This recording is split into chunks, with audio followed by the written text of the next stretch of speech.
Noticias del mundo, actualidad y tendencias, política y enfrentamiento, periodismo y controversia. Bienvenido a tu canal Mundo al Día. Citamos, el presidente de Ecuador, Daniel Noboa, se ha referido al polémico viaje de Gustavo Petro a Manta. Creo que no hizo nada bueno, ha dicho textualmente Daniel Noboa, ha expresado sospechas sobre la reciente estadía de su homólogo colombiano en la ciudad de Ecuador. Aseguró que este episodio está bajo investigación. En una entrevista que fue concedida a nuestra cadena aliada Teleamazonas, el jefe de Estado ecuatoriano también se ha pronunciado sobre la problemática del tráfico de droga proveniente de Colombia que utiliza Ecuador como ruta de salida.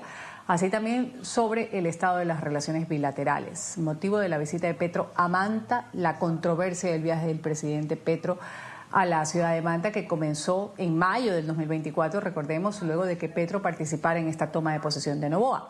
Petro se desplazó a la ciudad costera ecuatoriana y permaneció durante 2 días en una residencia privada antes de regresar a Colombia. Según las versiones de medios locales, el presidente colombiano se habría reunido con Adolfo Macías Villamar, conocido como alias Fito, señalado líder de la organización criminal Los Choneros y que fue extraditado hacia los Estados Unidos. El ministro del Interior de Ecuador, John Reinberg, declaró a varios medios de comunicación que el presidente Gustavo Petro estuvo en Manta. Esto fue lo que dijo sobre este tema el presidente Noboa a nuestra cadena aliada Teleamazonas. Quiero preguntarle sobre el presidente de Colombia, Gustavo Petro, porque en todo este tema, a propósito de lo de la lista Clinton, Petro dijo, la droga sale por Manta, no se va por el Caribe, sale por Manta. Él salió por Manta también. ¿Usted sabe qué hizo en Manta? No sé. ¿Tiene información de lo que hizo en Manta? No creo que fue nada bueno. No lo vi, pues, o sea, ayudando a gente pobre, no lo vi, de lo que vimos. No hizo ninguna ayuda a nadie. Es un tema que en Colombia sé que se está investigando bastante y que sé también que hay algunos requerimientos por parte de congresistas colombianos al Ecuador. Sí. ¿Usted sabe de esos requerimientos que le han hecho a la Cancillería ecuatoriana? Sí, por supuesto. Y me parece, como le digo, bastante extraño que de Quito se fue a Manta, se quedó en Manta un par de días y, pues, o sea, es algo extraño, es algo que está en investigación. Nosotros tenemos, yo me tengo que preocupar es por el pueblo ecuatoriano, ahí cada loco con su tema. Él tendrá sus problemas en su país y que ahí vea cómo lo soluciona. Gracias a los dos por estar aquí. Bueno, a ver, compañeros, colegas, en Ecuador, ¿qué hay o qué se sabe sobre, bueno, Colombia lo está investigando, qué hizo el presidente Petro en aquel 2024, mayo? Estamos hablando de muchos meses, pero todavía queda en tela de duda para qué fue el presidente de Colombia a Manta. Señalaban algunos medios de comunicación en su momento que se habría encontrado con alias Fito, que ahora está extraditado a Estados Unidos. Y ahora este tema resurge después de la entrevista que hace el medio donde tú trabajas, Joana, con Milton Pérez, otro colega periodista, y el presidente dice, pues nada bueno debe haber sido. ¿Cómo está esa investigación que han pedido representantes de la Cámara en Colombia a Ecuador? ¿Qué ha trascendido sobre ese tema? Bueno, Ruth, la palabra que tú utilizaste, yo la quiero replicar. Resurge el tema, porque luego de las declaraciones que en su momento hizo el ministro del Interior, John Reinberg, señalando o confirmando la visita sorpresa, o la estadía sorpresa, mejor dicho, del presidente Petro a Manta, estuvo unos pocos minutos, que por cierto llegó tarde a la posesión del presidente y dio unas declaraciones confusas al ser parte de estos invitados a la posesión del presidente Daniel Noboa. Luego viajó a Manta, se quedó ahí 2 días, estuvo en una casa donde algunos medios señalaron que el alquiler costaba entre $200, $300. Luego el presidente Petro dijo que había ido a esa casa a escribir su libro, ya que en la presidencia no no tiene suficiente tiempo y entonces dedicó estos días para él y para su lectura. El ministro del Interior, John Reinberg, dijo que no se podía confirmar en efecto si se reunió o no con otras personas o, como se había dicho en su momento por algunos medios locales, se reunió con Adolfo Villamar, alias Fito, que nosotros, como ya lo habías mencionado, fue capturado y ahora permanece en Estados Unidos. ¿Qué pasó exactamente en esa casa? Pues no se conoce. ¿Cuál es la relación que ha tenido o que tiene en estos momentos los gobiernos de Colombia y Ecuador? Pues es tensa, ¿no? Y todo se vino intensificando después de las declaraciones de Petro con respecto a la recaptura de Jorge Glass, el ex vicepresidente ecuatoriano, en la Embajada de México en Quito.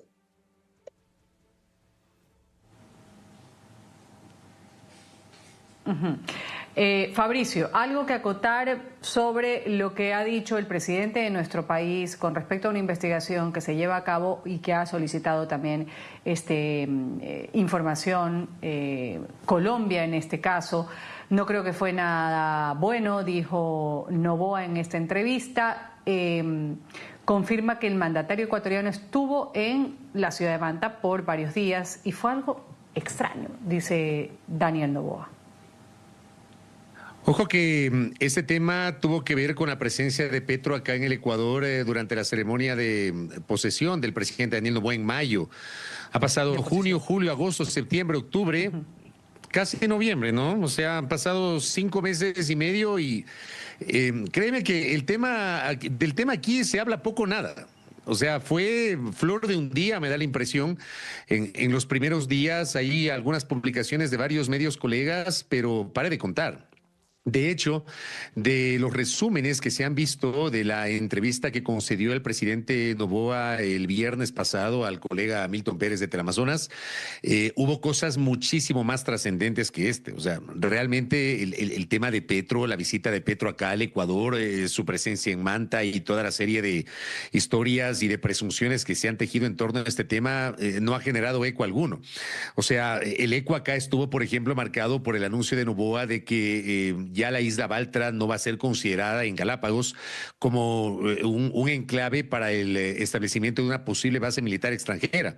Creo que esa fue la noticia global. Luego también Milton le pregunta sobre la relación del presidente con la prensa, algo sobre la intención de ir a una asamblea constituyente, pero este tema en particular acá no ha generado ningún ruido. A mí más bien me parece que la atención obviamente está centrada más en Colombia que acá en el Ecuador. Es un tema del que poco o nada se habla en nuestro país.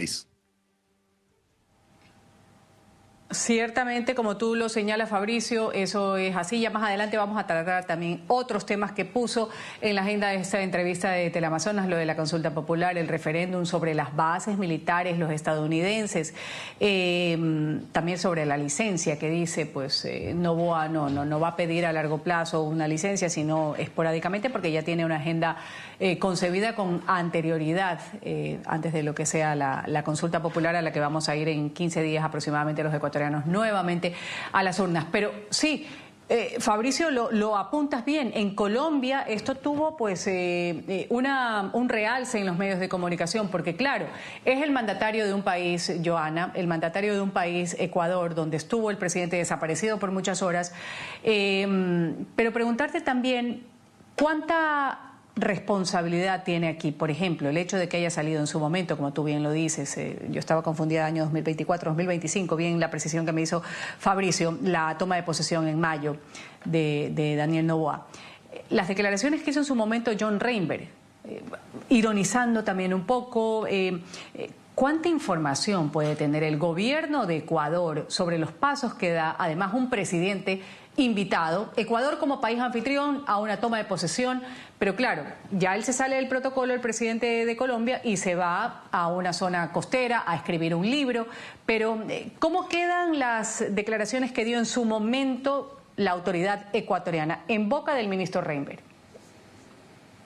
Si tiene más información, si tienen pruebas, que me imagino se tienen, nosotros tenemos una estructura de inteligencia, al menos eso nos dicen, y la hemos visto que funciona para casos muy específicos. En el caso particular de la visita sorpresa del presidente Petro a Manta, no se conoce más allá de él. Circuló una fotografía del avión de Petro en el aeropuerto de Manta, de la casa, prensa por ahí muy puntual, hizo un poco más de investigación de a quién pertenecía la casa. Recuerdo que un medio, el colombiano, señaló que esta vivienda donde estuvo Petro estos 2 días, donde dicen que ni siquiera salió a comer, hacen esa referencia, pertenecía a José Francisco Fernández, empresario y capitán de barco, que fue asesinado después. Pero más allá de eso, no se conoce mayor cosa. Ahora, hay que recordar también que en el caso de Colombia y Ecuador, los gobiernos dicen, nosotros sí estamos haciendo un trabajo puntual en contra de las mafias del narcotráfico, y todo lo que está pasando en este momento en Ecuador es porque la violencia ha migrado hacia ese país, porque en Colombia ya no se puede hacer. En Colombia se está atacando a las mafias del narcotráfico, en Colombia se está obstaculizando la salida de la droga hacia Norteamérica y hacia Europa. Y por otro lado, Ecuador también responsabiliza a Colombia de toda la violencia que está pasando. Entonces, ¿qué más se sabe de ese tema? Como lo dijo Fabricio, eso pasó a un segundo plano. Aquí en un momento fue la visita y después se dejó de hablar de eso. Ahora, Fabricio, algo que sale a colación justamente en un momento delicado para el presidente Petro, acordémonos que está incluido en la lista Clinton. Todo lo que se está hablando de Estados Unidos, esta operación que lleva en el Mar Caribe, en el Pacífico, sobre la droga, lucha contra el narcotráfico, contra el jefe, según Estados Unidos, del Cártel de los Soles, que lo acusa directamente a Nicolás Maduro, que tiene una recompensa de $50 millones por quien dé información sobre el jefe del Cártel de los Soles, que es Nicolás Maduro. ¿Cuánto viene a aportar este tipo de situación el hecho de que el presidente de Ecuador se haya referido en este momento a eso, con esa coyuntura que estoy mencionando? Es interesante tu pregunta, pero solamente déjame hacer una acotación a la pregunta que le formulabas a Joana respecto de cuánto se puede saber de la agenda de otro presidente que está acá en el Ecuador. O sea, pensándolo mal, yo estoy convencido que el gobierno ecuatoriano sabe qué estuvo haciendo Gustavo Petro. Estoy convencidísimo. O sea, no es el ciudadano Juan Piguave o Perico de los Palotes o Pepita Cerezo, que puede pasar como anónimo y viajar de un lado a otro. Estamos hablando del presidente de un país. Presidente que estuvo invitado a la ceremonia de asunción del presidente anfitrión y que de pronto se fue a Manta. Que el Estado ecuatoriano, a través de su gobierno, no sepa lo que hizo, yo lo dudo. Yo estoy convencido que sí lo saben. Otra cosa es que no se haya difundido, no se haya popularizado, incluso por cuestiones diplomáticas, por cuestiones de cooperación internacional, etcétera. Pero como digo, eso sirve para hilar fino. Lo otro, lo que tú mencionas, a ver, está claro que el gobierno del presidente Noboa está cerca, recontra cerca, cerquísima de la administración Trump. En este momento, de hecho, pasado mañana, me parece mañana es 6, sí, mañana 6 de noviembre, vendrá acá al Ecuador la secretaria adjunta de los Estados Unidos para mantener una nueva ronda de conversaciones. Y esta mañana, por ejemplo, la portavoz de Carondelet, Carolina Jaramillo, anunció que va a explorar junto al presidente Noboa posibilidades de lugares en donde se pueda establecer la presencia de bases de Estados Unidos para cooperación bilateral. No necesariamente están hablando de bases militares, más allá de que la pregunta de la próxima consulta popular y referéndum del 16 de noviembre habla de que se levantaría la prohibición de ganar esa pregunta para el establecimiento de bases militares extranjeras en territorio ecuatoriano. Aquí están hablando de cooperación, pero no son claros cuáles son los términos de esa cooperación. Se habla, por ejemplo, de una base de Homeland Security, temas migratorios, etcétera, pero como digo, sobre eso no se ha profundizado. Habrá que ver qué nos deja este encuentro. Pero respondiendo a tu pregunta, me parece que este es un elemento que hay que anotar la cercanía que tiene el presidente Noboa con esta administración. Para este mes también se anuncia, todavía no ha sido confirmada la fecha exacta, un nuevo encuentro de Noboa con el presidente Donald Trump, así que estamos a la expectativa de aquello, ¿no?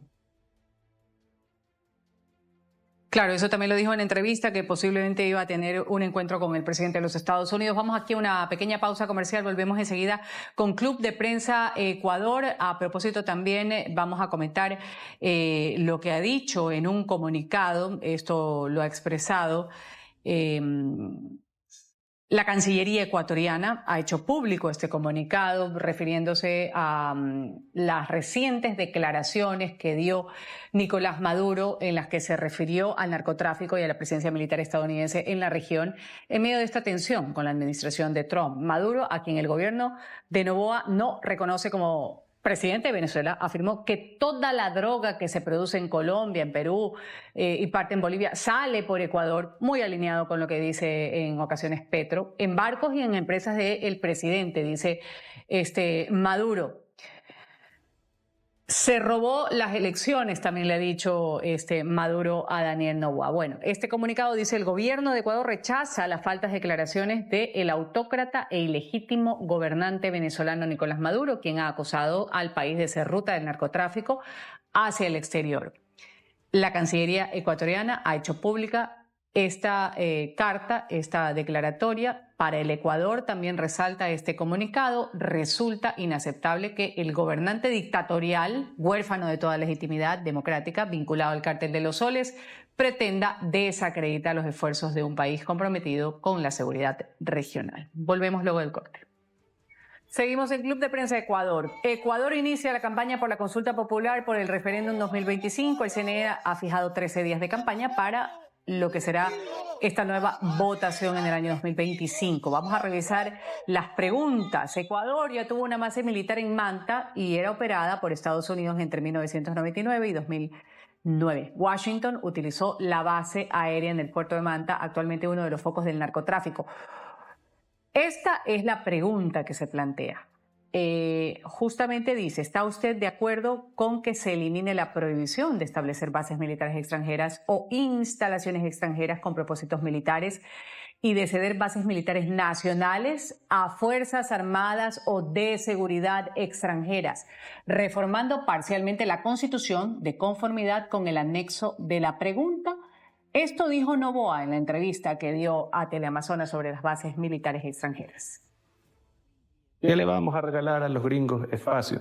No, primero es una consulta. Después de la consulta entra un periodo de conversación, de negociación con cualquiera, no solo pues con los Estados Unidos, para ver si es que una base es en beneficio de las dos naciones. Así pues pasa en el mundo, ha dado en Turquía. No nos vayamos muy lejos. En Colombia los Estados Unidos tiene cuatro bases militares principales en nuestro vecino. Y también es una conversación que hemos tenido con el presidente, con el gobierno brasilero, es una propuesta que hemos hecho para tener una base en conjunto de policía amazónica o en Sucumbíos o en Orellana. De esa manera nosotros, los países amazónicos, nos juntamos para poder luchar contra el crimen organizado, contra la minería ilegal y también contra la destrucción de nuestra Amazonía. Viene Kristi Noem en los próximos días. Con ella usted más o menos va a visualizar y decidir a dónde mismo, a Manta o a Salinas o a Manta y Salinas. Vamos a revisar las condiciones. ¿Por qué no Esmeraldas, por ejemplo? Digo porque está limítrofe, porque socialmente ha tenido muchos retrasos económicamente. Sí, primero hay que establecer, primero hay que ver qué hay. Uno, hay infraestructura en Manabí, hay infraestructura en Manta y hay infraestructura en Salinas. Ya son bases. Es más fácil activar una base en los dos lugares que están también logísticamente mejor ubicados para el control marítimo que Esmeraldas. Y más adelante, sí, nosotros hemos inclusive hablado con Francia, hemos hablado con el Reino Unido, hemos hablado con los Estados Unidos sobre la importancia de tener presencia fronteriza, no solo en Esmeraldas, sino en Carchi y en Sucumbíos. En Sucumbíos es también igual de grave que en Esmeraldas. Se afecta la flora y la fauna amazónica, hay mucho tráfico de drogas y hay minería ilegal. Ahora sí, ahondemos lo que sí fue noticia de esta entrevista en nuestro país, en Ecuador, Fabricio. Bases militares extranjeras. No es que le vamos a regalar las bases o los espacios a los gringos, dice Noboa.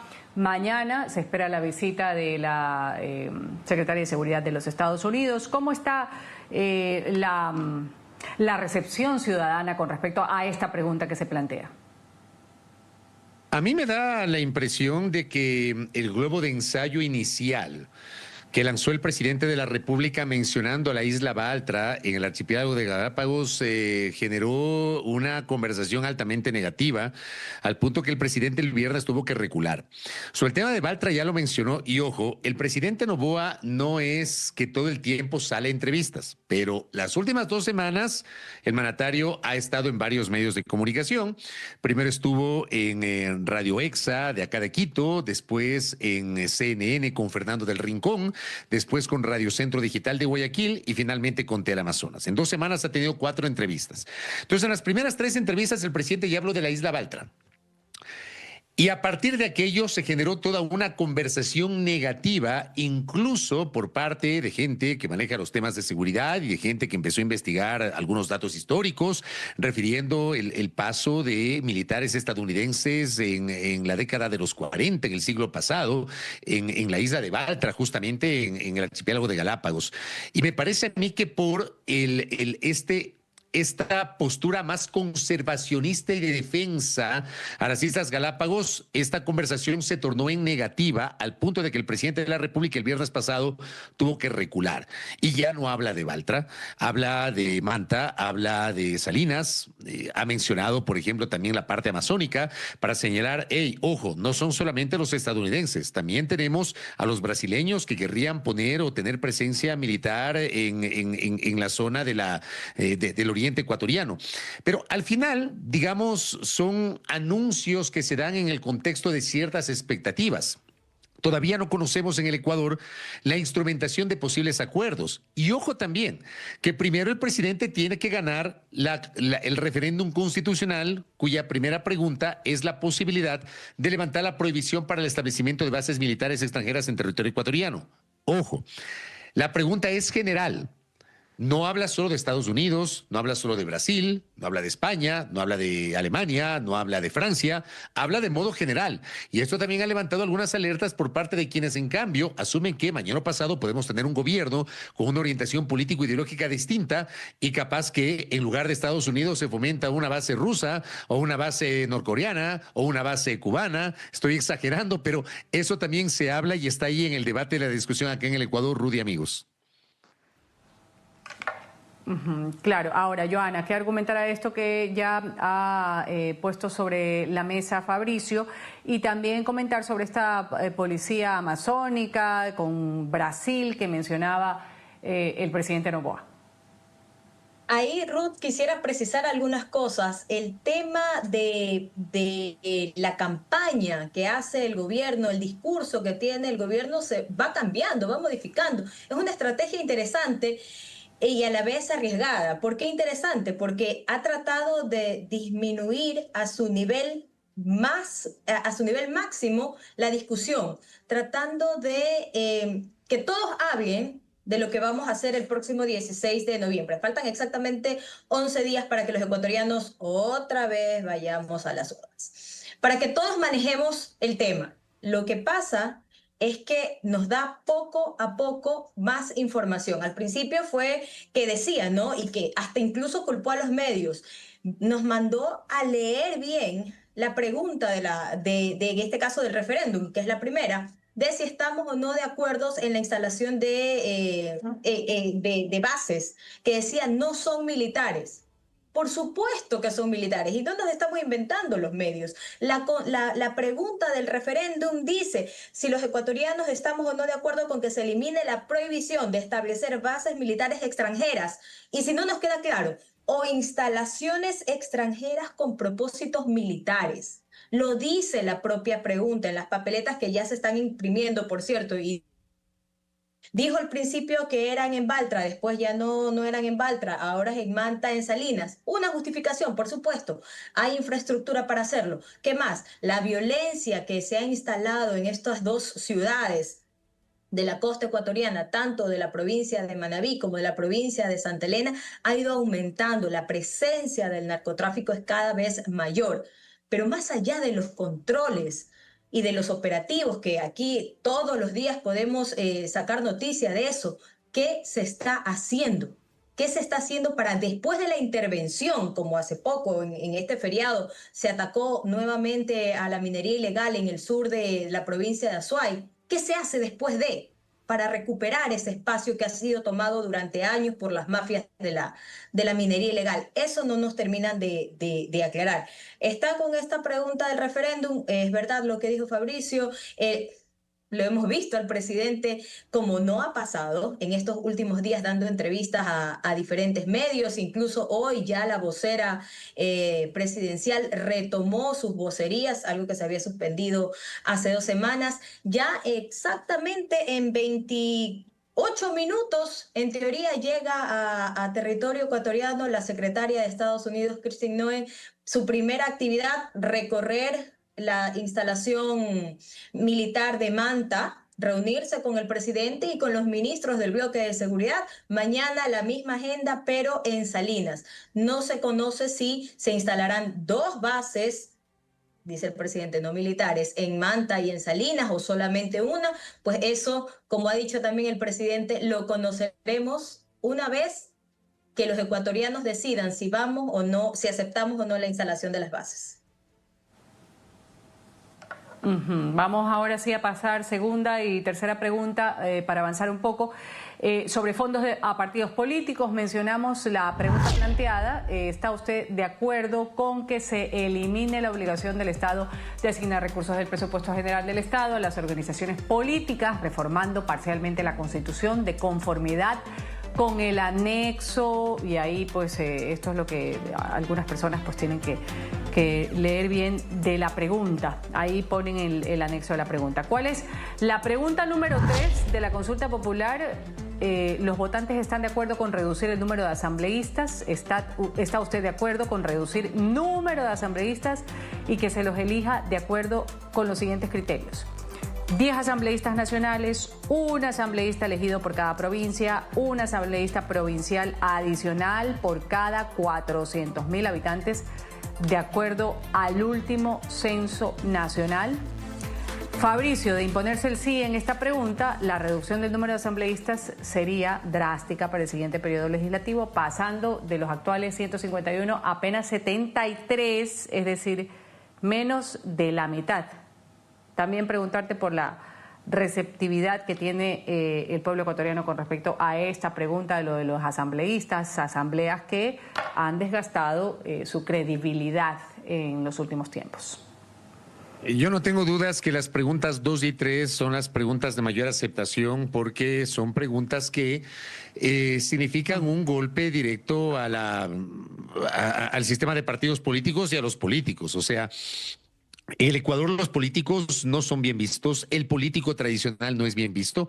Y claro, tú le planteas una pregunta a la gente: la plata que podría servir para salud, para educación, para combate a la pobreza, para obra pública, ¿está usted de acuerdo en destinarla para eso y quitarle a los partidos políticos? Es obvia la respuesta de mucha gente, ¿no? Por el desprestigio que tienen los políticos. Y luego, claro, tenemos a la función legislativa, antes Congreso, hoy Asamblea, mañana no sé cómo pasará a llamarse, algunos quieren que vuelva a llamarse Congreso, hay otros que plantean que se llame Senado. Bueno, independientemente de eso, las legislaturas, y no es exclusivo del Ecuador, son espacios que acusan un desgaste muchísimo más rápido, ¿no? Porque sus resultados no siempre son tangibles. O sea, su atribución es aprobar leyes, debatir y también fiscalizar, no generar obra pública. Entonces, las legislaturas son rápidamente desgastables, ¿no? Y esto también podría provocar que en el imaginario de la gente menos asambleístas, menos plata del Estado, menos sueldos, etcétera. Pero claro, surgen 2 inquietudes. Sobre la primera pregunta que planteamos sobre el tema de los partidos políticos. Lo que se ha planteado es la eliminación del fondo permanente. Ya, aquí en el Ecuador hay dos tipos de fondos que se entregan a las organizaciones políticas o que el Estado asigna para las organizaciones políticas. El uno es el fondo permanente, que no reciben todas. Ojo que en el Ecuador tenemos 240 y pico organizaciones políticas y solamente reciben ciertos partidos y movimientos grandes. De acuerdo a lo que me explicaba esta mañana el presidente del Partido Social Cristiano en una entrevista con mi espacio de información, son apenas 10 organizaciones políticas nacionales. Y desde hace 3 años a varias de ellas no les entregan el fondo partidario. Entonces, no es cierto que todos los partidos y movimientos se benefician de recursos del Estado. Y lo otro fondo tiene que ver con estos recursos que se asignan para la campaña política, que en cambio es plata que el Estado no entrega a los partidos, sino que sirve para el pautaje en medios de comunicación. Entonces, esto creo que hay que aclararlo, pero no está en el tapete de la discusión y del debate público, Ruth. Vamos a hacer un pequeño corte comercial, volvemos enseguida. Joana Ramos, me acompaña Fabricio Vela, también colegas periodistas ecuatorianos, a hablar de la conformación de una asamblea constituyente que redacte una nueva Carta Magna. Volvemos enseguida. También va a estar planteada esta pregunta en la elección que vamos a tener nuevamente, como decía Joana, así, nuevamente los ecuatorianos en las urnas después de contados días. Volvemos. Bueno, con miras a conformar una asamblea constituyente que redacte una nueva Carta Magna, esto para endurecer la guerra contra el crimen organizado, así ha sido vendido. La constituyente tendría 80 miembros elegidos en las urnas según la iniciativa de Daniel Noboa, y la pregunta sobre este tema dice lo siguiente. Vamos a leerla brevemente. ¿Está usted de acuerdo con que se convoque o instale una asamblea constituyente cuyos representantes sean elegidos por el pueblo ecuatoriano de acuerdo con las reglas electorales previstas en el Estatuto Constituyente adjunto para elaborar una nueva Constitución de la República, la cual entrará en vigencia únicamente si es aprobada posteriormente por las y los ecuatorianos en referéndum? Esto dice la pregunta y esto ha dicho Noboa sobre el tema. Preguntarle a la gente si es que la Asamblea Constituyente es un camino que creen que es correcto. Hasta ahora todas las encuestas dicen que sí. Después de eso, cada uno tendrán propuestas. Inclusive hasta el RC, que dice que va a votar no por todo, ahora quiere poner candidatos por si acaso. Y asimismo habrán otros partidos que pongan candidatos por si acaso. Igual están a favor del no. Ahí se verá. Pero ¿cuál es la idea de nuestro movimiento político? No es una idea mía, es un movimiento político. ¿Cuál es la idea de ADN? Tener una constitución con 180 artículos y una constitución que siga en la misma línea de protección de los derechos de la naturaleza, de los derechos de las personas, de los derechos colectivos, y sobre todo que ponga primero como grupo prioritario a la gente que hace las cosas bien y no a la gente que hace las cosas mal. En este momento tenemos como grupo prioritario a los PPLs, imagínense esa barbaridad. O sea, si es que una mujer sana de 20 años, tiene un accidente de tránsito, lo choca alguien que se pasa una roja borracho, y va un violador que lo han apuñalado en la cárcel 20 veces por violar a 10 niños, y los dos llegan al mismo tiempo a la sala de emergencia, prioridad tiene el violador de niños antes que la mujer sana de 20 años. Temas de la Constitución actual, como por ejemplo la muerte cruzada. ¿Usted sería partidario de que se mantenga la muerte cruzada en la nueva Constitución? Sí, creo que es un mecanismo válido. Ya usted ha hablado de la reelección indefinida, máximo una vez, CPCSS, chao, ¿no es cierto? O sea, en eso no hay discusión. Sí, es más, presentamos la pregunta ante la Corte Constitucional, nos contestó de que mira, no me parece tan mal, pero mejor hazla así asado. Nosotros ¿qué hicimos? Le mandamos la pregunta, exactamente la misma pregunta que mandó Lasso y la aprobaron en el 2022. Y llevan ya semanas de semanas sin contestar exactamente la misma pregunta. Joana y Fabricio, muy brevemente, de ser aprobada esta pregunta de la consulta popular, se debería poner en marcha otro proceso para elegir a los posibles asambleístas constituyentes, quienes luego deberán sentarse a redactar una nueva Carta Magna. Este último documento también debe ser sometido a votación de los ecuatorianos, ¿cierto, Joana?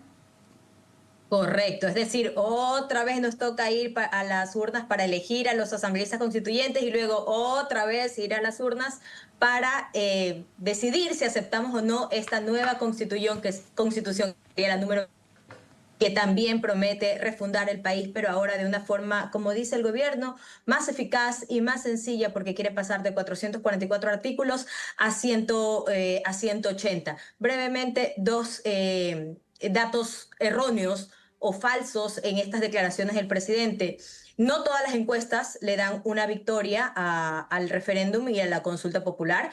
Y eso de que actualmente se prioriza la atención a un PPL, a una persona privada de libertad, versus a una mujer que llega a un hospital por atención médica, eso no existe. En Ecuador existe el triaje. Se atiende a la persona por el grado de riesgo de vida, no por sus antecedentes penales. Gracias por la acotación, Fabricio. Cierro contigo.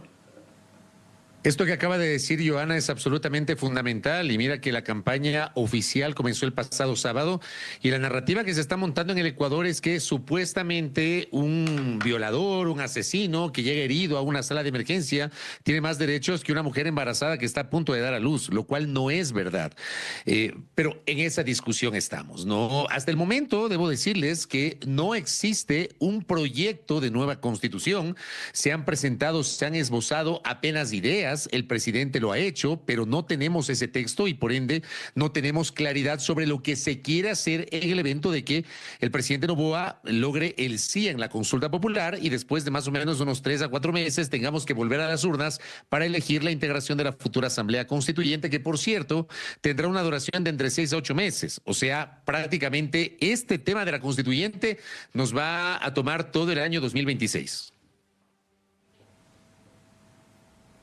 Claro, y ya se ha hablado de posibles candidatos. ¿Quiénes circulan ahí como nombres sugeridos que hayan ya participado en elecciones pasadas? Fabricio. Candidatos. La única que ha dicho que quiere ser candidata es Luisa González, la ex candidata presidencial del correísmo, que, bueno, ella dice que no está de acuerdo con la constituyente. El correísmo se registró para participar en la campaña por el no, pero ha dicho que si gana el sí, ella se postulará como candidata. Es la única dirigente política que yo he escuchado, no sé si Joana habrá escuchado a alguien más, yo no he escuchado a nadie más, salvo Luisa González, que ha dicho que podría ser candidata a la constituyente. Francis Suárez, alcalde de la ciudad de Miami, va a acompañarnos en el escenario para llevar adelante esta entrevista. María, ¿cómo estás? Hola, Francis. Un placer saludarte a ti y a todos los presentes. Es un placer para mí y para todo el mundo aquí. Vamos a saludarla. Thank you. Thank you. Muchas gracias. Thank you. Gracias. Venezuela. Sí, vamos. Para que te siente. We want her to feel the love. We want her to feel the love. Queremos que ella sienta el amor de todos nosotros. We're going to do this in English, though. Vamos a hacer la entrevista en inglés, ¿ok? Okay. Absolutely. Sí, no hay problema. Buenos días. Es un gran honor darle la bienvenida a esta líder cuyo coraje y perseverancia han inspirado a millones de personas en todo el mundo, no solo en Venezuela, sino en todas partes. Hoy estamos con María Corina Machado, nada más y nada menos.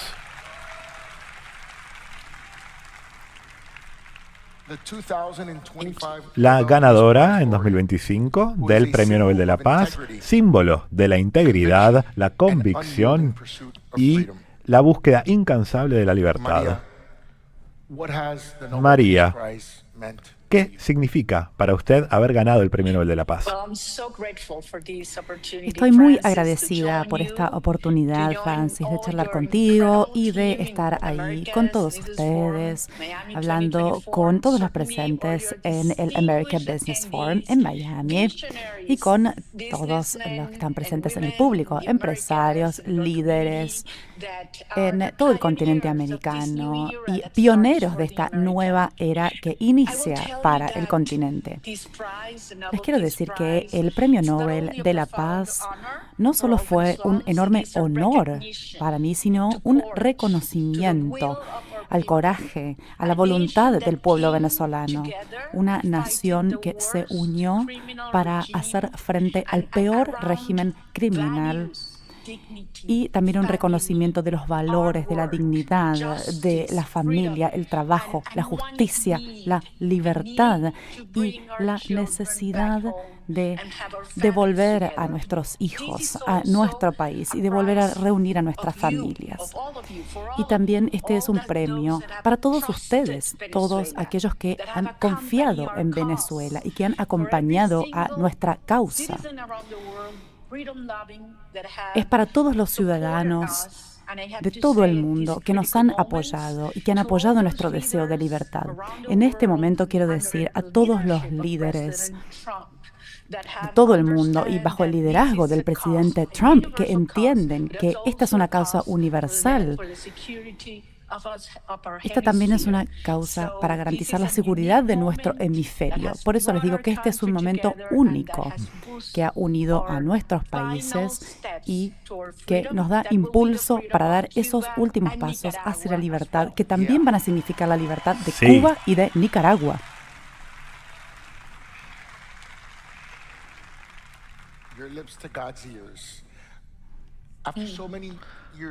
Después de tantos años de lucha, usted ha hecho lo imposible, demostró al mundo lo que muchos venezolanos ya sabían, que las elecciones en Venezuela habían sido un fraude.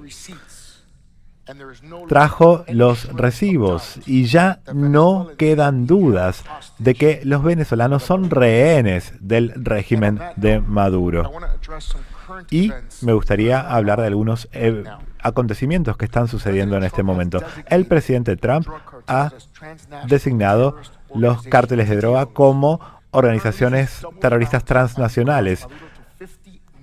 Duplicó la recompensa por Nicolás Maduro, $50 millones, y ha desplegado a las Fuerzas Armadas en las costas venezolanas en el marco de una operación antinarcótico. ¿Cuál es su evaluación de todo esto y qué impacto ha tenido en el régimen de Maduro y el pueblo venezolano? El impacto ha sido monumental. Pero primero quiero hablar sobre lo primero que mencionaste, lo que hicimos desde el pueblo de Venezuela en cuanto a la elección, para demostrar que la elección había sido un fraude. Y quiero agradecer a todo el pueblo venezolano que se organizó cuando todos nos habían dicho que era imposible ganar contra este sistema fraudulento. Sabíamos que teníamos que ganar, pero que teníamos que demostrar la verdad. Y para eso convertimos a nuestro movimiento en la organización más robusta. Literalmente, más de 1 millón de voluntarios se organizaron en todo el país, entendiendo qué es lo que estaba ocurriendo. Tuvimos que contrabandear computadoras, escáneres, impresoras para poder difundir la información y digitalizar la información. Y en menos de 24 horas después de la elección, todo el mundo pudo ser testigo de nuestra victoria arrasadora. Ellos dominaban el poder y el miedo, pero nosotros teníamos a la verdad de nuestro lado y logramos demostrarlo. Y ahora, en cuanto a lo que tú mencionaste, creo que perdimos el feed. ¿Me escuchan? Sí. Nos pasa a todos. Nos silenciamos por accidente. Aquí estoy. Volví. Bien. En cuanto a la estrategia del presidente Trump para hacer frente a esta estructura criminal narcoterrorista, creo que es completamente correcto su abordaje, porque Nicolás Maduro no es un jefe de Estado legítimo. Él es un jefe de una estructura narcoterrorista que ha declarado la guerra al pueblo venezolano y a las naciones democráticas de toda la región. Esta estructura criminal se sostiene con el dinero que viene del tráfico de drogas el contrabando de armas y también la trata de personas. Eso es lo que los provee de dinero y eso es lo que el presidente Trump está atacando para proteger a millones de personas, ciudadanos estadounidenses, latinoamericanos y venezolanos, por supuesto. Maduro inició esta guerra y el presidente Trump la va a terminar. Increíble.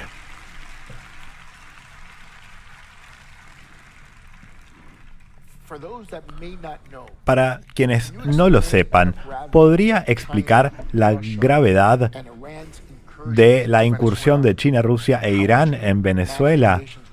¿Cómo gestionaría usted la relación con estos países? Esta es una cuestión crítica que todo el continente americano tiene que entender. Venezuela se convirtió en el cuartel general de los adversarios de los Estados Unidos y sus redes criminales que los apoyan. Ahora, Venezuela tiene recursos e instituciones que han sido cooptados por estos delincuentes, estos criminales. En el caso de Irán, Irán ha convertido a Venezuela en un satélite para estar presentes en el centro del continente americano. La Guardia Nacional tiene fuerzas que están operando y entrenándose en Venezuela y reciben drones, tecnología. Están construyendo drones armados en nuestro país y han utilizado el sistema financiero de Venezuela para hacer lavado de activos, lavado de dinero para grupos como Hezbollah, otro grupo terrorista que también está operando allí. Y les han dado más de 10.000 pasaportes venezolanos para que puedan moverse por todo el continente americano y por el mundo.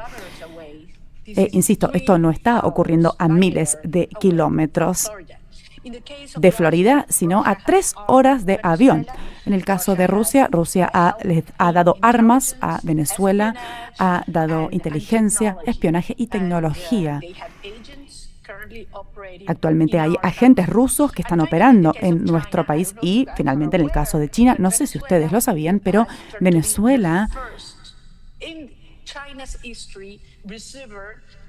se convirtió en el primer país al que China le otorgó préstamos en la historia. China ha otorgado préstamos a Venezuela por más de $60.000 millones. Y algo que me sorprende y que es inédito hasta ahora es que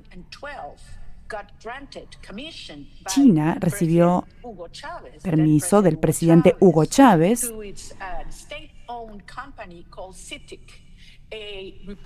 a hacer uso de una empresa estatal llamada CITIC para hacer un estudio de los recursos minerales de Venezuela.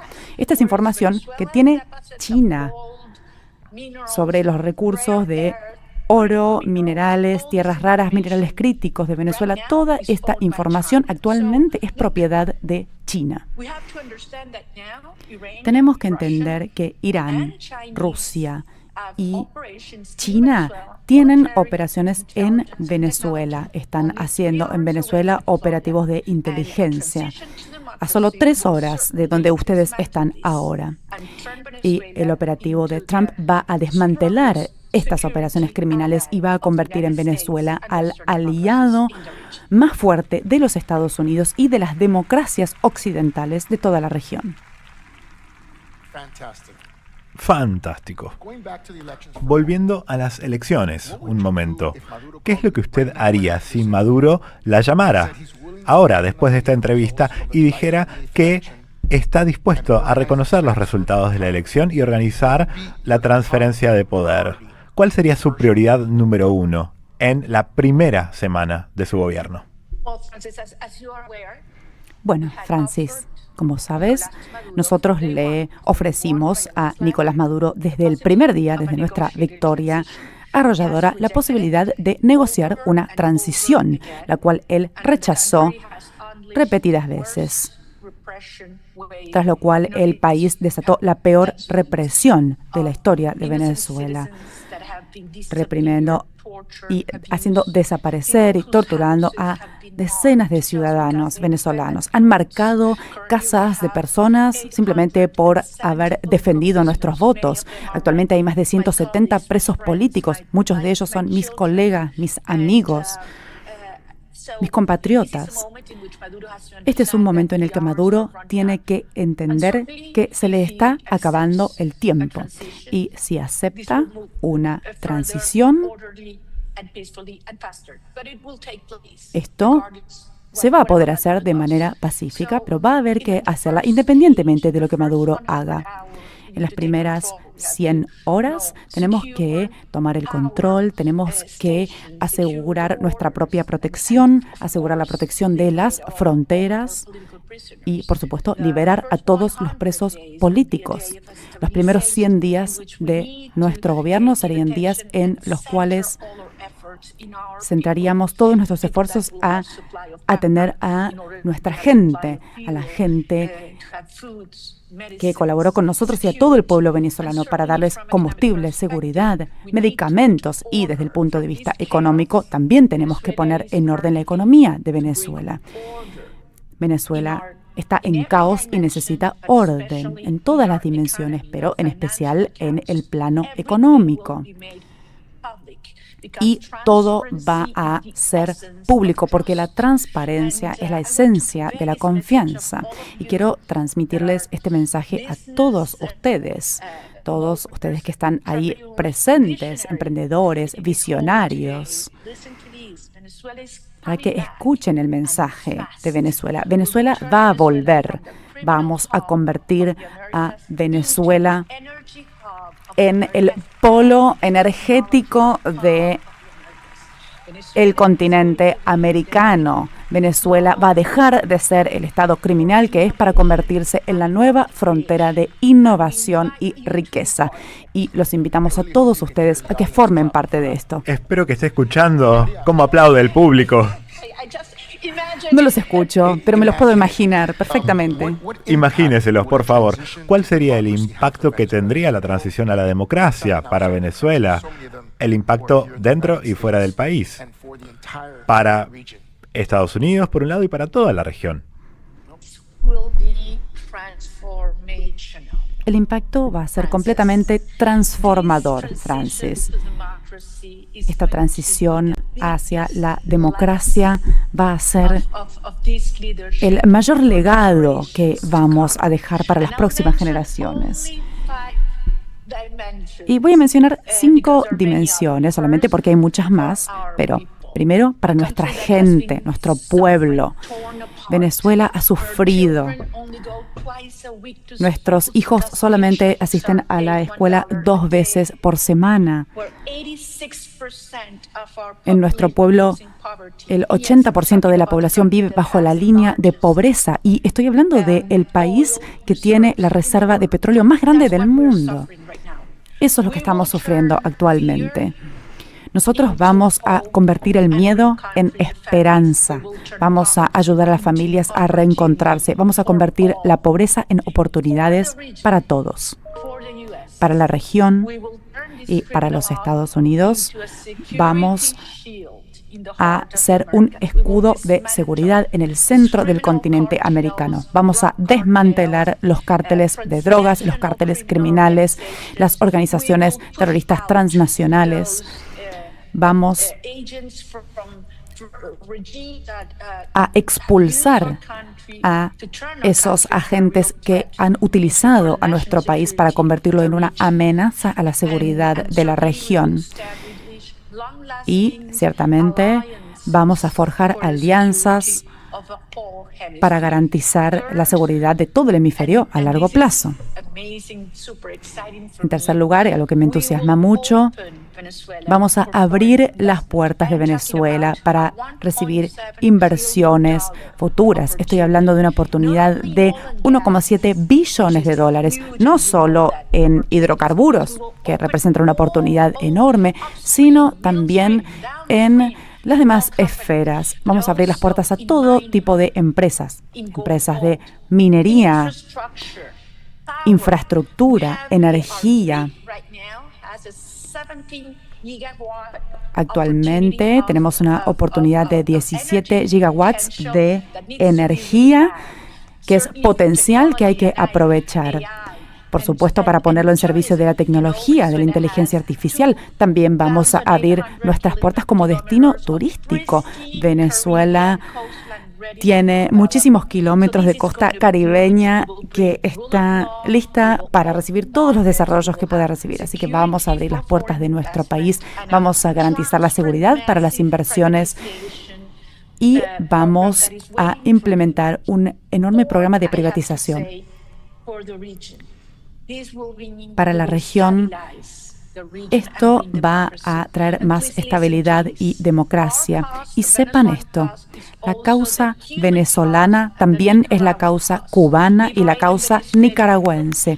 La liberación de Venezuela va a traer la liberación próxima de Cuba y Nicaragua. Y por primera vez en la historia, todo el continente americano quedará libre del comunismo, libre de las dictaduras y libre del narcoterrorismo. Y por último, nuestro pueblo, la tercera parte del pueblo venezolano se vio obligada a huir del país. Casi 9 millones de venezolanos, muchos de los cuales están ahí con ustedes. Y por eso quiero agradecerles, porque tengo que agradecer mucho, especialmente a la comunidad venezolana de Florida. Que sepan que ustedes van a poder volver. Queremos que vuelvan al país. Y en cuanto Maduro se vaya, todos ustedes van a ver cómo cientos de miles de venezolanos van a regresar. Queremos que nuestros hijos, los hijos de nuestro pueblo, vuelvan a Venezuela y que puedan gozar de un país seguro y próspero. No escucha al público, pero están aplaudiendo muchísimo. ¿Cómo restauraría o restablecería las relaciones con países como Brasil, México, Colombia? Bueno, la situación en ese caso es diferente, ¿no? Varía según el país, pero cada país va a poder entender que nosotros vamos a priorizar sobre todo la transparencia y el Estado de Derecho. Brasil es un país fundamental para nuestra región y esperamos poder forjar lazos que sean mutuamente beneficiosos, no solo en comercio, sino también en inversión, migración y también para promover la democracia y el Estado de Derecho en toda la región. En segundo lugar, con México, bueno, esto va más allá del comercio y la inversión, porque con México tenemos un desafío en común que tiene que ver con desmantelar los cárteles de drogas y esperamos poder generar una estrategia conjunta, al igual que tenemos con los Estados Unidos y con otros países, para poder hacer frente a estas estructuras criminales, ponerles un fin y echarlas de nuestros países. Y por último, en cuanto a Colombia, bueno, nuestra relación con Colombia es vital.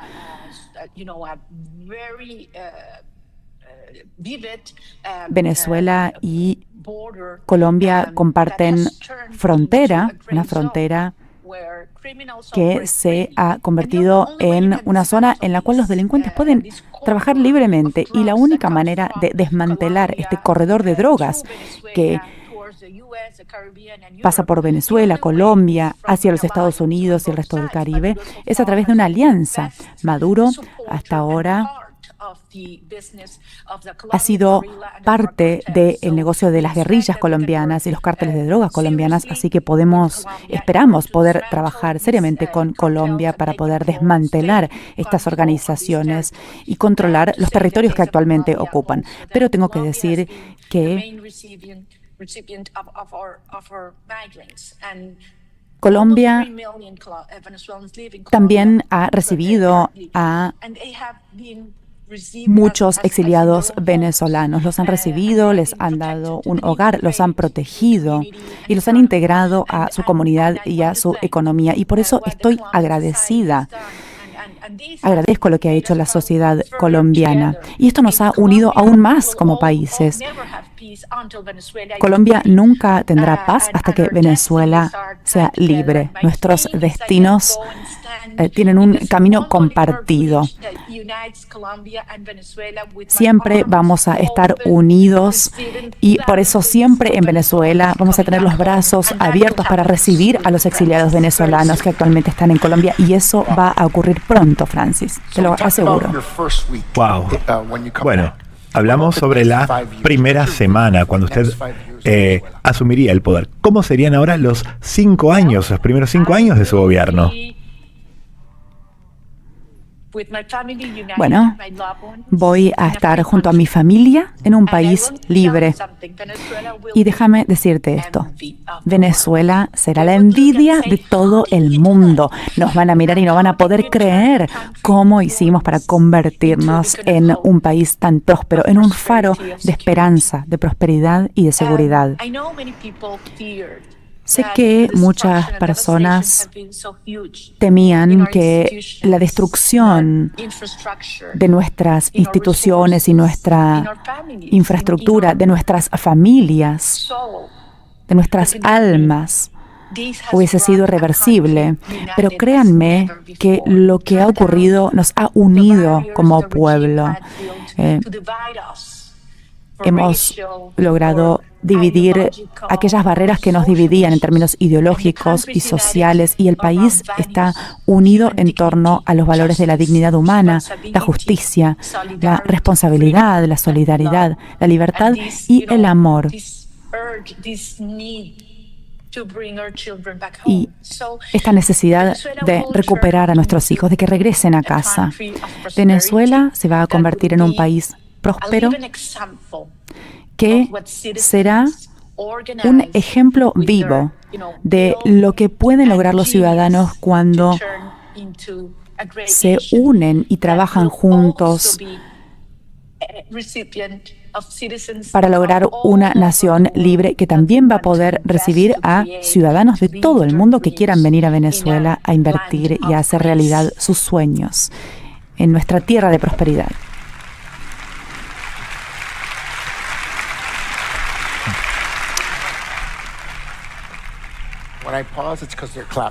Cuando me callo un momento es porque la gente está aplaudiendo y gritando, vitoreando.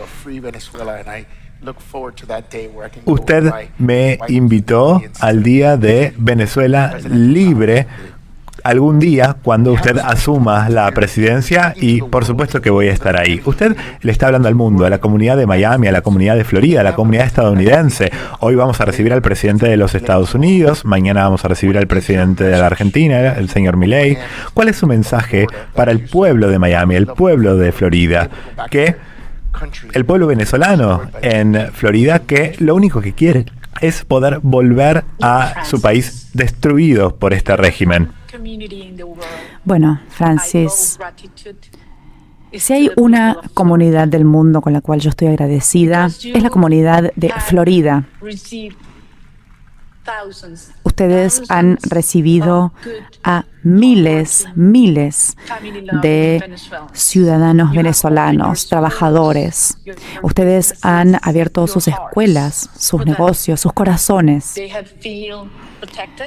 Ellos allí se sienten protegidos mientras nosotros trabajamos juntos y peleamos para lograr que regresen.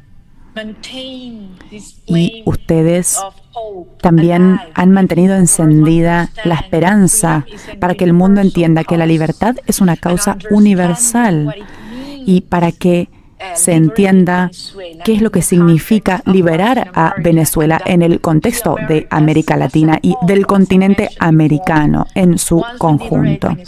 Una vez que hayamos liberado a Venezuela, le va a seguir la liberación de Cuba y de Nicaragua. Nuestro continente va a estar libre del comunismo, de las dictaduras y del narcoterrorismo por primera vez en la historia. Por eso quiero agradecer a la comunidad de Florida, docentes, dueños de negocios, periodistas y ciertamente a sus líderes políticos. Tú, Francis, has sido gran amigo de nuestra causa. Nos has ayudado muchísimo y por eso estoy muy agradecida. También estoy muy agradecida con el secretario de Estado, Marco Rubio, que también ha defendido la causa de libertad y democracia en el continente americano. Agradezco también al gobernador DeSantis, a mi amigo, el senador Rick Scott, que siempre ha confiado en nosotros, y a Ashley Moody. Y quiero mencionar especialmente a 3 amigos, María Elvira Salazar, Mario Díaz Balart y Carlos Jiménez, que siempre nos han dado su apoyo. Este es también un tributo a todos ustedes. Y quiero insistir sobre esta idea. Este premio que recibimos también es un premio para ustedes, porque ustedes son parte de nuestra historia de victoria. Y la historia siempre recordará lo que han hecho por nosotros como comunidad y como nación para luchar por la libertad y la justicia en todo el mundo. Venezuela será libre. Sé que pronto nos vamos a abrazar en mi maravilloso país. Sé que pronto los voy a poder recibir ahí. Muchísimas gracias. Bueno, y desde Chile, Arturo.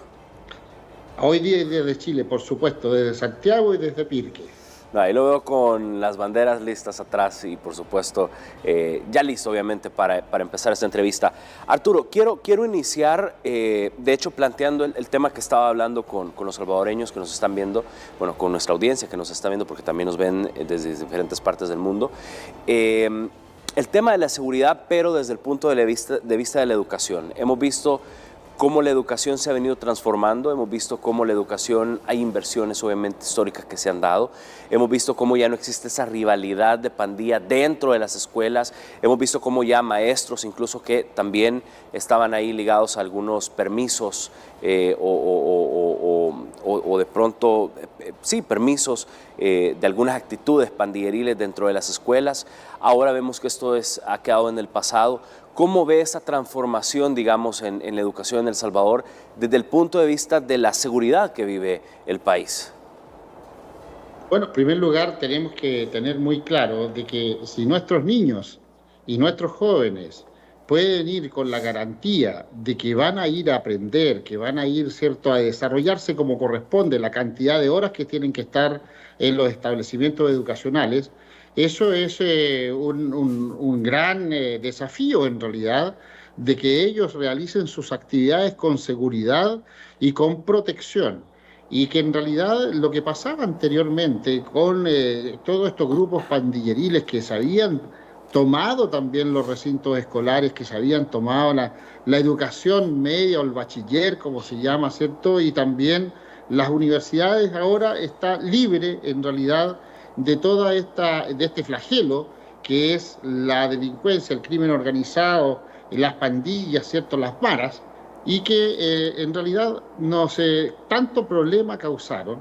Ahora los jóvenes, los niños, pueden ir a las aulas sin ningún tipo de inconveniente, pueden ir a las aulas sin temor a que sean, ¿cierto?, a lo mejor violentados por estos grupos mafiosos, por estos grupos criminales.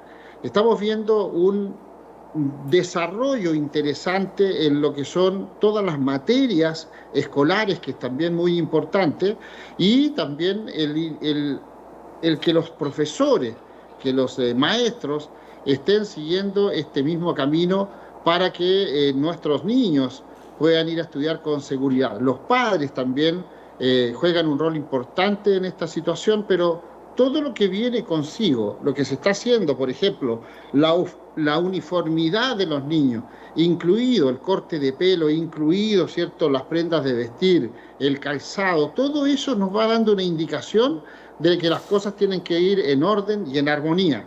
Y que también, si bien es cierto, aparecen de pronto algunos conatos de delincuencia, son inmediatamente amagados porque la población y los mismos escolares saben que ya no tienen que tener temor y que las autoridades están prestas a poder acompañarlos y a poder brindarles el servicio de seguridad que corresponde para que ellos puedan estudiar. Los jóvenes pueden desplazarse sin ningún temor, tanto a pie como en vehículos, para llegar a sus recintos educacionales, algo que no se podía antes, ¿cierto?, del 2019, antes que llegara el presidente Bukele, toda vez de que era muy, muy frecuente toda la violencia, los crímenes, los raptos, secuestros, etcétera, etcétera, de nuestros niños y jóvenes. Ahora todo está en calma, todo está en paz, pero no hay que bajar la guardia. La parte de los niños y de los jóvenes en edad escolar es súper importante para el desarrollo del país y el futuro que va a tener, ¿cierto?, también El Salvador. Claro. Arturo, las imágenes que estamos viendo, obviamente es de archivo, de cómo los salvadoreños vivíamos a expensas o con miedo a estos grupos delincuenciales. El presidente Nayib Bukele siempre recalca sobre la importancia de saber sobre la realidad de El Salvador de hace unos años para saber lo mucho, de hecho, que se ha avanzado. Y si recordamos el país de 2010, que es básicamente las imágenes que veíamos ahí, nos damos cuenta que los centros educativos también estaban dominados por las pandillas. Gobiernos del FMLN, hay que decirlo, permitieron que estos grupos tomaran el control, Arturo, y esto es si también queremos revisar la historia. Sí, claro, y también no tenemos que dejar atrás todo el pasado de la guerrilla que vivió El Salvador, donde efectivamente inclusive los niños no alcanzaban a llegar a la escuela, toda vez de que niños de 9, 10, 11 años eran sacados a la fuerza, eran raptados de sus hogares para insertarlos en los grupos guerrilleros y sencillamente si los padres se oponían mataban a los padres o mataban a los niños, o a ambos en realidad. Entonces era una situación bastante caótica que la gente no se lo imagina, pero en conversaciones con grupos inclusive desmovilizados de guerrilleros, ellos nos contaban a nosotros cómo efectivamente era la situación, y padres de familias que se vieron afectados por esta situación también. No nos olvidemos que entre el 2010 y el 2015 hubo grandes pérdidas de niños y jóvenes. Por lo tanto, es una situación que en este momento parece muy lejana, pero es una situación que el pueblo salvadoreño no debe dejar que se repita nuevamente, porque fue realmente terrible y realmente una situación muy complicada. Los testimonios que tenemos de los guerrilleros, los testimonios que tenemos con respecto a cómo se llevaban a los niños cuando iban hacia el colegio o desde sus casas, ciertos niños en edad de escuela, era totalmente complicado y era totalmente penoso. Claro, y de hecho los miembros de estos grupos generaban mucho temor en la comunidad educativa, dejaban de hecho mensajes muy amenazantes en las paredes de las escuelas, consumían drogas, realizaban diferentes actividades ilícitas. Incluso yo recuerdo que habían algunos docentes de los centros educativos, padres de familia, bueno, los mismos estudiantes, que no brindaban declaraciones a los medios de comunicación. ¿Por qué? Porque tenían, temían que sus mismos alumnos o mismos compañeros que eran pandilleros tomaran represalias. Sí, claro, bueno, eso era muy común en realidad y pasa en todos lados, pero era muy frecuente en El Salvador. De hecho, se han escrito muchos libros con respecto a eso, se han escrito muchos artículos con respecto a cómo era el reclutamiento de los niños y los jóvenes en edad escolar, y que en realidad ya no continuaban con ningún tipo de preparación académica, con ningún tipo de estudio, toda vez de que las pandillas los cooptaban y las pandillas los hacían realizar o llevar a cabo actos ilícitos, ¿cierto? Y muchas veces criminales, para poder dejarlos vivir y para que puedan estar junto a ellos y que no sufra su familia. O sea, era una situación bastante caótica la que se vivió en esa época. Ha podido ser posible gracias a la seguridad que vive nuestro país, El Salvador. Hablábamos de hecho de cómo las pandillas operaban en las escuelas, cómo aterrorizaban a docentes, estudiantes e incluso hasta padres de familia. Y el presidente Bukele ha dicho en esta última ocasión que se refirió precisamente a todos los salvadoreños, que el gobierno ha mejorado no solo el acceso a la educación, sino la calidad y la dignidad de los espacios educativos, tanto en zonas urbanas como rurales. Ha hablado de rehabilitar, construir nuevos centros escolares, de garantizar las mejores condiciones para estudiantes, docentes y las comunidades. De hecho, ha dicho que, reiteró, mejor dicho, que en las diferentes administraciones, tanto del FMLN como Arena, no hubo una inversión tan grande en educación como la que existe hoy. De hecho, con el programa 2 escuelas por día es un claro ejemplo. Recientemente se hizo la entrega de 70 centros escolares completamente renovados, inversión de $61 millones, beneficio de más de 11,000 estudiantes, y que hablaba que 250 centros educativos obviamente continúan en este proceso de renovación y cada día se suman más a 2 instituciones que se transforman por día. Esa es una apuesta que en educación nunca se había hecho. Y esto pasa por el análisis de que hay hay algunos sectores que hablan y dicen es que solo seguridad y solo el tema de seguridad hablan.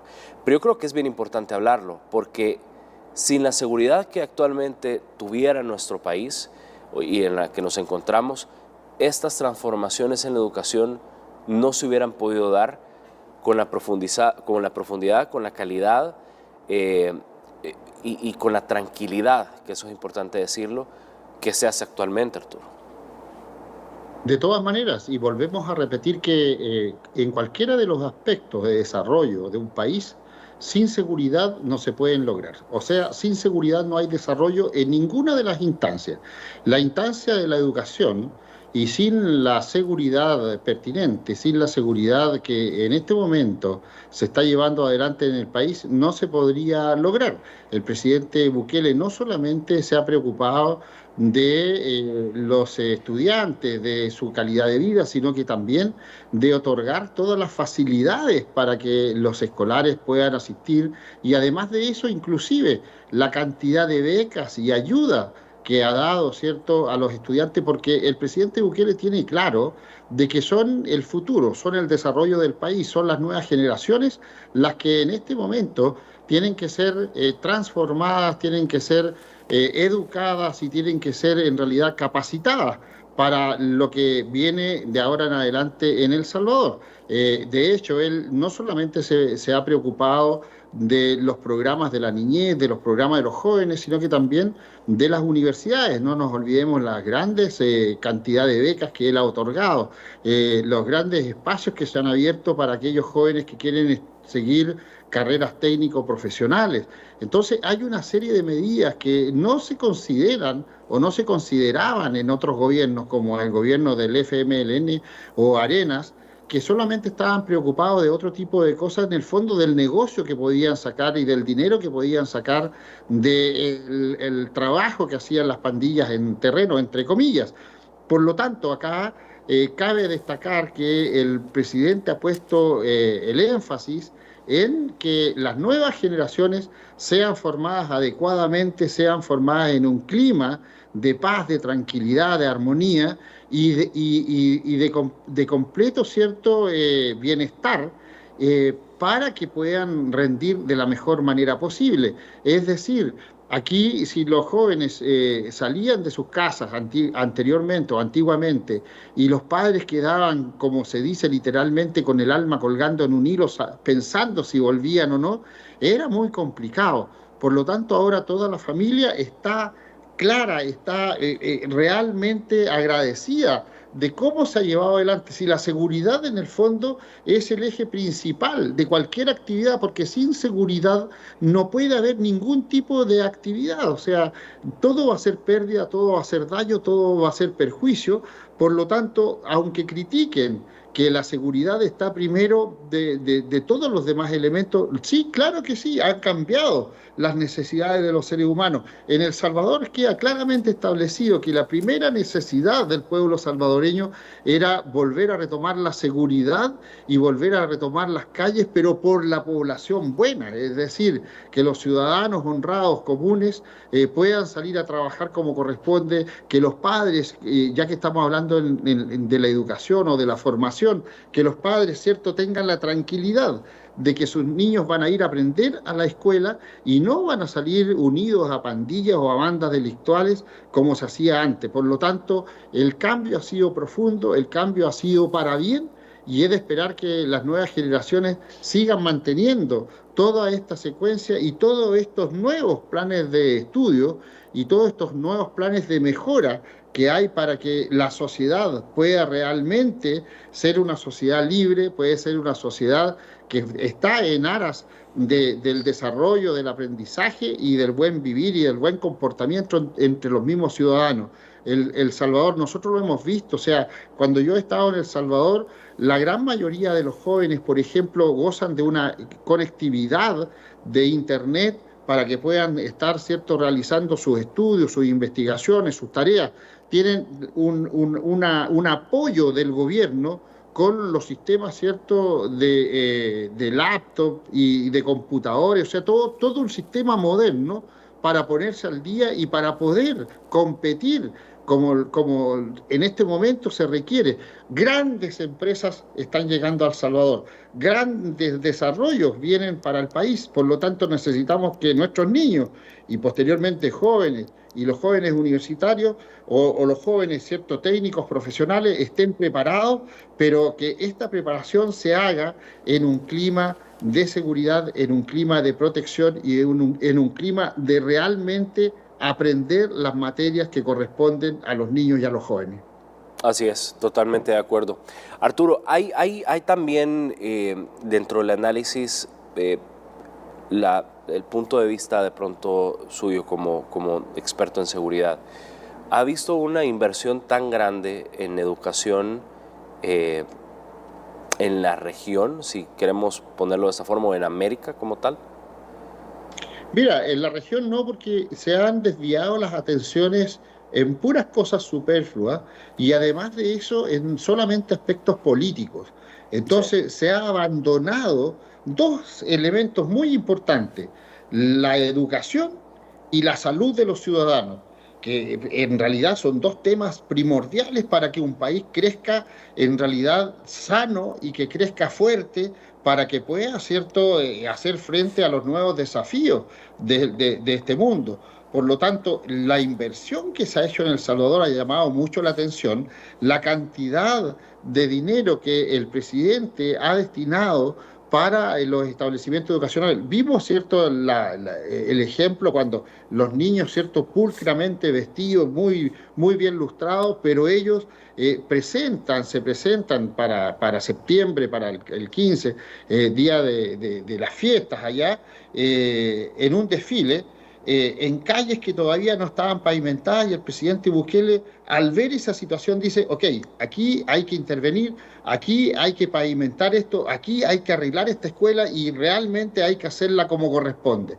O sea, los dineros están dispuestos para darle bienestar a nuestros niños y a nuestros jóvenes. Y esa es la idea, no solamente para satisfacer intereses políticos, ¿cierto?, y para satisfacer intereses, ¿cierto?, de a lo mejor algunas corporaciones, amigos de los políticos, como sucedía antes o como sucede actualmente en muchos países de la región. Los dineros van destinados donde tienen que estar destinados y no se usan para otro tipo de cosas. Por eso ahí, bueno, todos los avances que se ha visto en educación, entra la frase del presidente Bukele que dice, cuando no se roba, alcanza para todo. Y alcanza para la educación y mucho dinero para una buena educación, que es lo que está ocurriendo en este momento en El Salvador.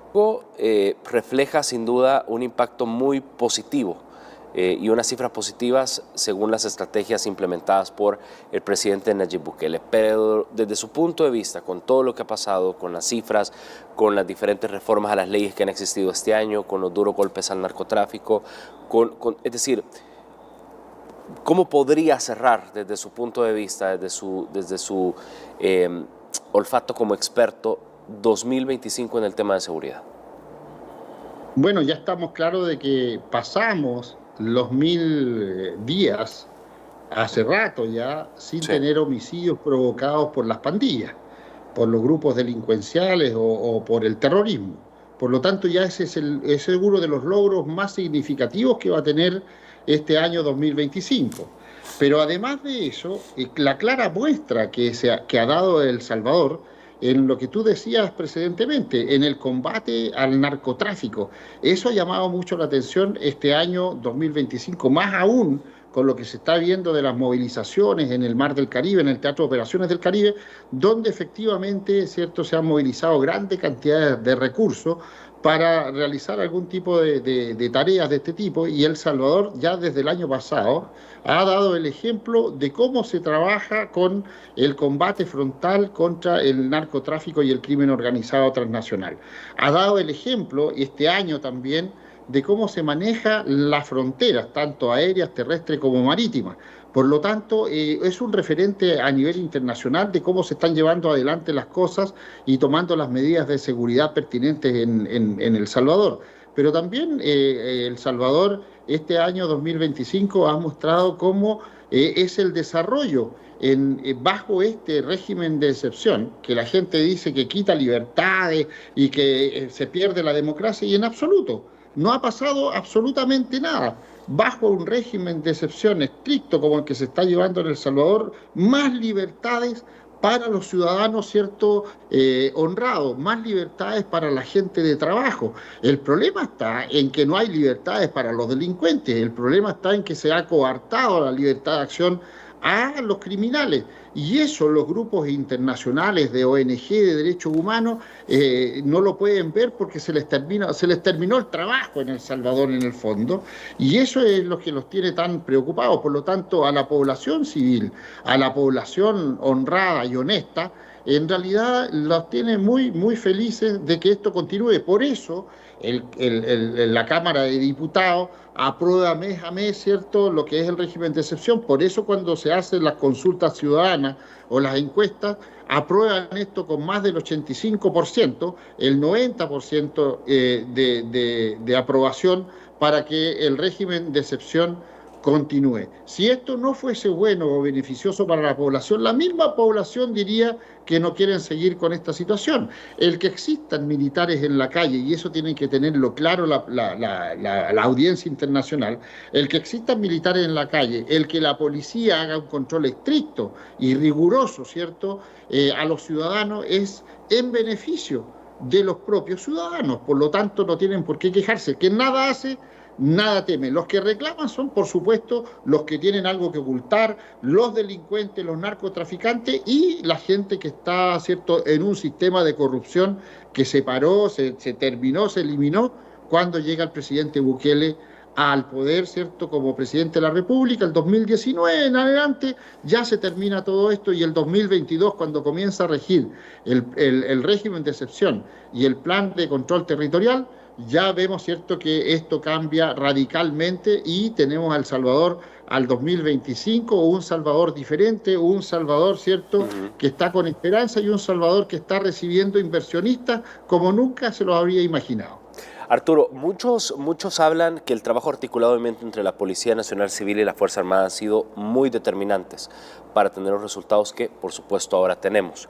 Pero ahora yo quiero sumarme al análisis al tema de los patrullajes permanentes, controles vehiculares, operativos preventivos que han fortalecido y han permitido crear y eliminar detectar y eliminar cualquier remanente de las pandillas. ¿Ha sido eso también, o la combinación de todas estas estrategias, lo que también ha dado el resultado que tenemos?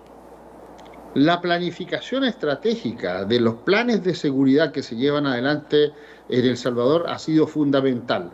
El trabajo de las autoridades ha sido fundamental. El que se hayan alineado los tres poderes del Estado, que se haya alineado el gobierno, el Poder Judicial y el Congreso, en este caso en la Cámara de Diputados, ha sido fundamental. Fundamental ha sido también la voluntad del presidente de la República en llevar adelante este plan estratégico. Y también ha sido fundamental un cambio que se ha visto, ¿cierto?, y que en realidad ha causado sensación a nivel internacional, que es que los mandos estratégicos, en este caso, fundamentales para llevar adelante esto, que es el Ministerio de Justicia con el ministro Villatoro y el Ministerio de Defensa con el ministro Merino Monroy, están en terreno. O sea, la estrategia cambió su forma de trabajar en El Salvador y los pensadores estratégicos bajaron a la táctica y están en terreno viendo cómo se van llevando adelante los operativos. Por lo tanto, eso es algo que innovador, que también se está tomando en cuenta a nivel internacional y las autoridades están viendo cómo se lleva adelante esto, porque aquí no se ha aplicado, ¿cierto?, la fuerza como se ha visto en otros países. Aquí se ha aplicado la ley como corresponde y las fuerzas de seguridad, la Policía Nacional Civil y en realidad la justicia ha hecho su trabajo. Vemos ahí, por ejemplo, las imágenes al ministro de Defensa, el ministro Merino Monroy, en terreno, con fusil terciado, con sus soldados, con su gente en la calle. Y qué mejor muestra que eso para que tampoco los militares o las Fuerzas Armadas no hagan abuso de su poder o abuso, en este caso, del cargo.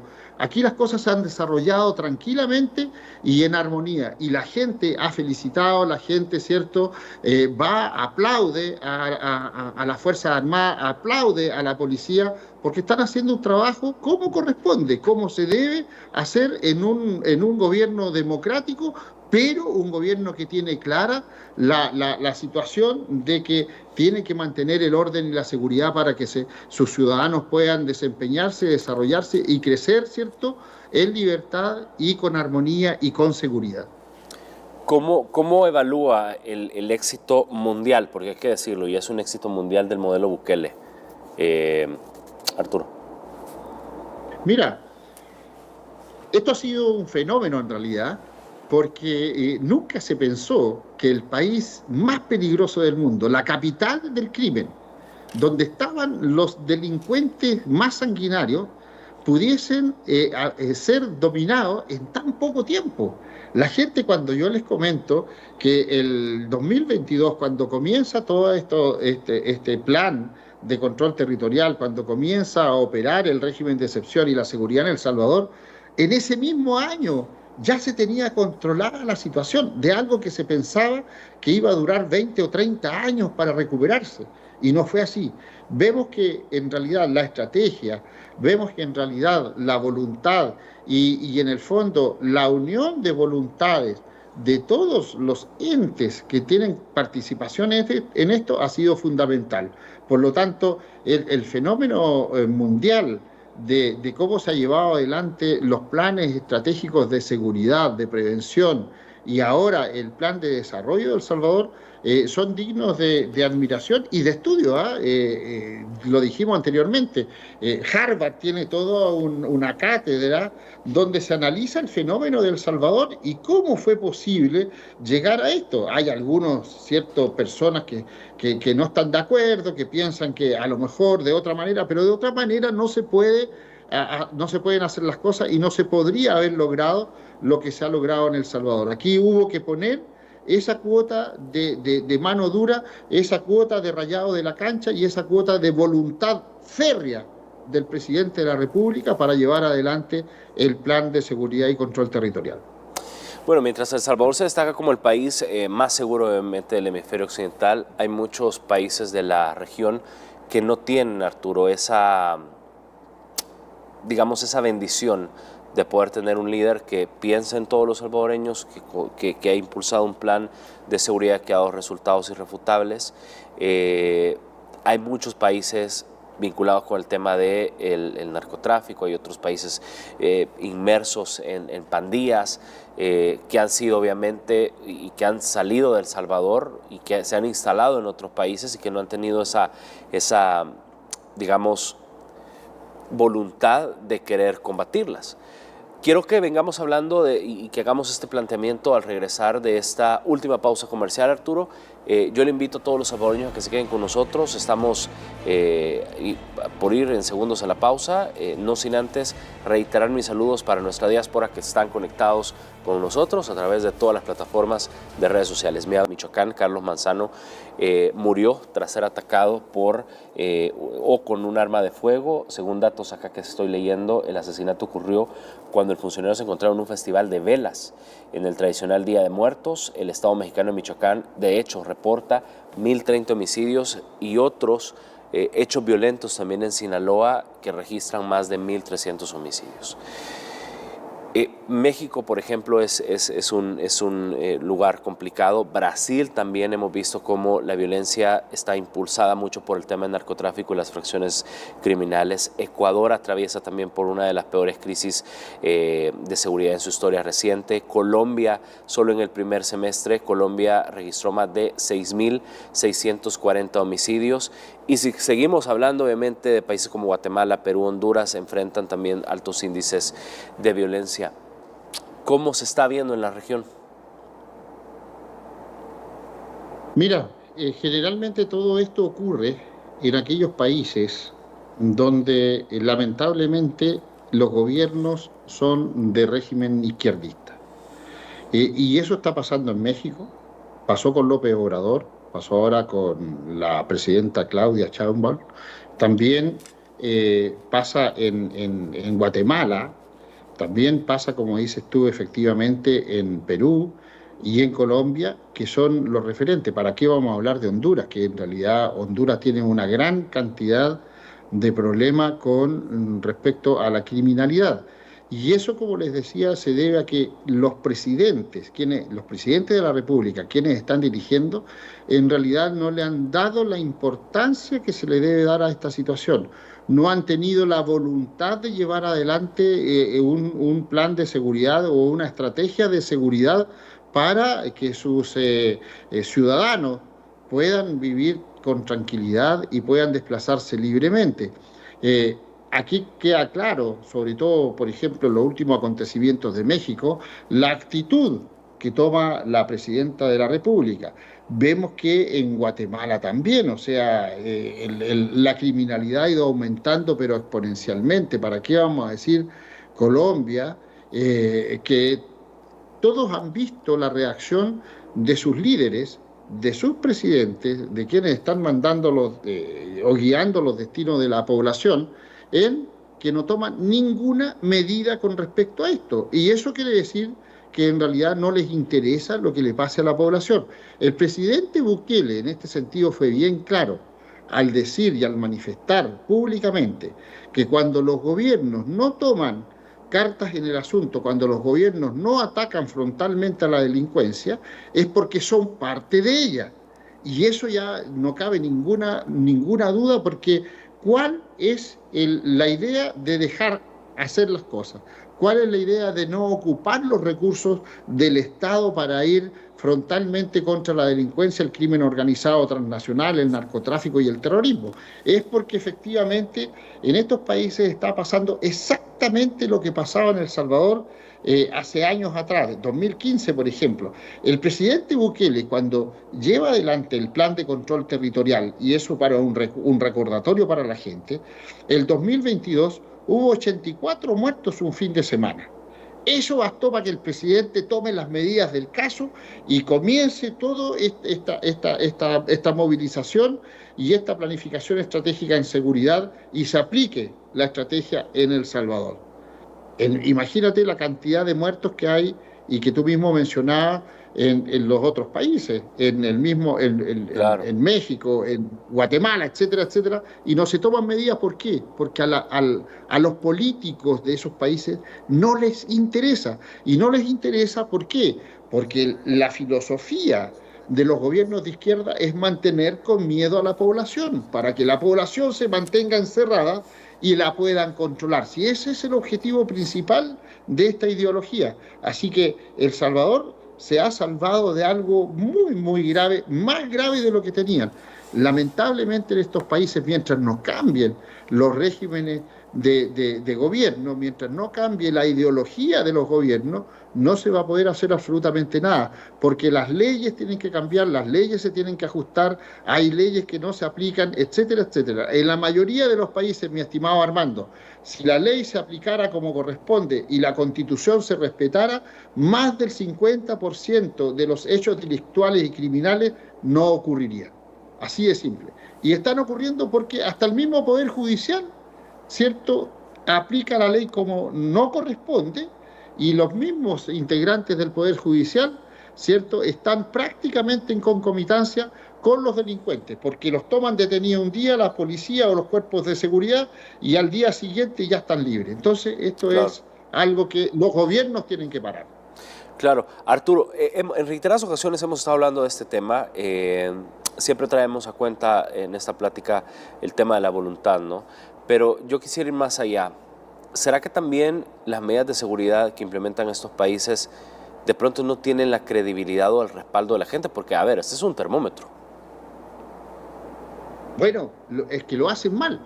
Si aquí, mira, ¿cuántas personas han ido a ver, de cuántos países han ido a ver cómo funciona en El Salvador la situación de seguridad? El plan de control territorial, cómo funciona el SECOT, etcétera, etcétera.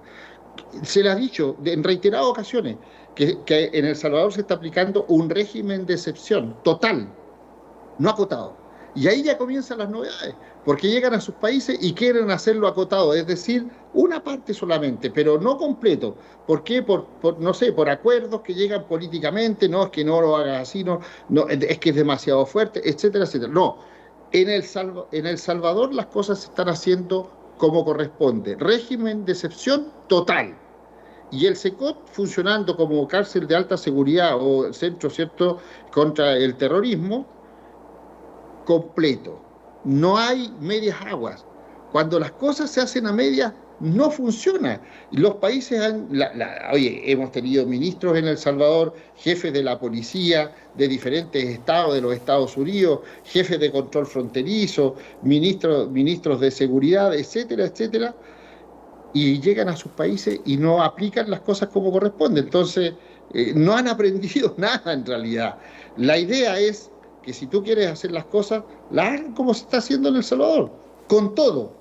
Si no, no resulta. A medias aguas no resulta, en ninguna parte del mundo. Claro. Arturo, ¿será que también el tema de las leyes hay que cambiarlas? ¿Será que el tema en estos países, será que de pronto el tema de trabajar de forma, digamos, sinérgica entre sistema de justicia, fiscalía, policía, congresos, ejecutivo, ministerios, es decir, ¿será que también el tema de la sinergia entre instituciones vinculadas a todos los que imparten justicia e investigan el crimen es también parte de la solución a este problema? Lo hemos dicho y lo dijimos al principio del programa, sí, y también en varias instancias, de que mientras no se alinee el gobierno con el Poder Judicial y el Congreso, no va a pasar absolutamente nada, porque cada uno va por su lado.